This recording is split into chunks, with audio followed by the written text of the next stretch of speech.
Azərbaycan Həmkarlar İttifaqları Konfederasiyasında Beynəlxalq Əmək Təşkilatının baş direktoru Jilbor Humbonun rəhbərlik etdiyi nümayəndə heyəti ilə görüş keçirilib.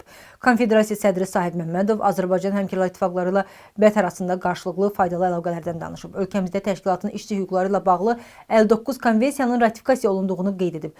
Bildirilib ki, Konfederasiya və BƏT əməkdaşlığı çərçivəsində Azərbaycanda əmək hüquqları ilə bağlı müxtəlif mövzularda konfrans, seminar və dəyirmi masalar təşkil olunub. Proqramlar hazırlanıb, layihələr həyata keçirilib. Azərbaycanda mövcud olan işgüzar mühiti, əmək hüquqlarının daha effektiv müdafiəsinə yaradılan əlverişli şəraiti diqqətə çatdıran Konfederasiya sədri ölkəmizdə əməyin mühafizəsi, ittifaq üzvlərinin iş şəraitinin qabaqcıl beynəlxalq standartlara uyğunlaşdırılması, sağlamlığının qorunması, müalicə və istirahətinin təşkili istiqamətində aparılan davamlı və sistemli tədbirlərdən bəhs edib. Görüşdə həmçinin Azərbaycan Həmkarlar İttifaqları sistemində həyata keçirilən islahatlar və tətbiq olunan yeniliklər, AHİQ könülləri, layiqli əmək səfirləri, AHİQ Plus layihələri, eləcə də kurort turizm informasiya mərkəzi haqqında BƏT nümayəndələrinə ətraflı məlumat verilib. Konfederasiya sədri əmək hüquqları, iqlim dəyişmələri və gender məsələləri ilə bağlı BƏT-lə bir sıra layihələrin nəzərdə tutulduğunu vurğulayıb.